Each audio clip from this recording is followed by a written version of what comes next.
కానీ కొనుక్కున్నాం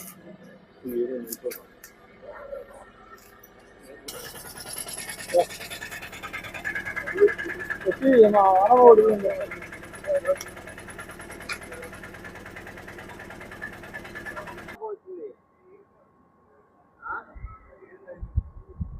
వచ్చిందంటే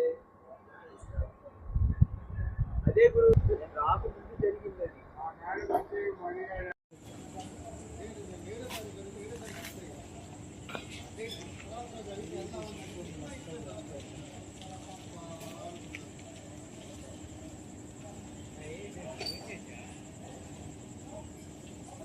బాగా గట్టిగా వచ్చింది.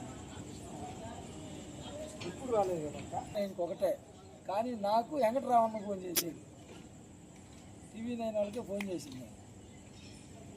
వెంకటరామన్న వాళ్ళు ఫోన్ చేసి జగదీష్ మాట్లాడానా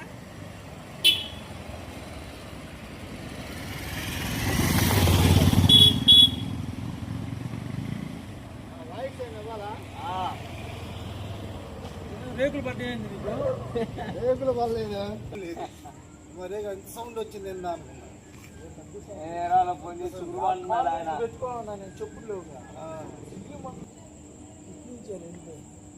ఈరోజు ఒంగోలులో రాత్రి 10:36 భూకంపం వచ్చింది. కరెక్ట్గా మేము ఆఫీసులో కూర్చొని సెల్ ఫోన్ చూస్తూ ఉండగా పెద్ద సౌండ్.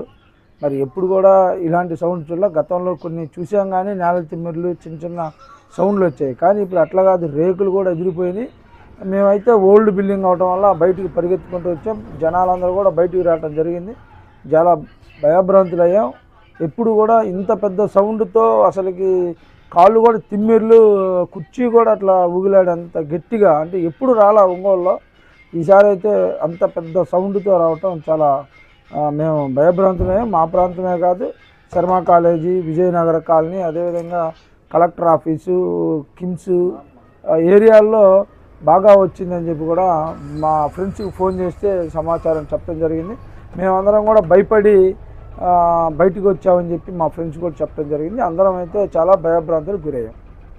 ఈరోజు అనగా 8వ తారీఖు 5వ నెల రాత్రి 10:36 భారీ భూకంపం రావడం జరిగింది. అలాగే ఈ శర్మ కాలేజ్ ఏరియా, దేముడి చెరువు, సంజీవ్ గాంధీ కాలనీ, విజయనగర కాలనీ, పెద్ద చర్చి, రిమ్స్ హాస్పిటల్లో భారీగా వచ్చిందని చెప్పి చాలామంది ఫోన్ చేసి చెప్పడం జరిగింది. ఇలాంటి భూకంపం మరి ఎప్పుడూ రాలేదు.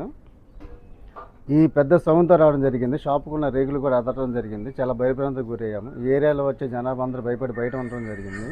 వాళ్ళందరినీ సర్ది చెప్పి కొంచెం భయభ్రాంతులు కాకుండా కొంచెం చెప్పడం జరిగింది.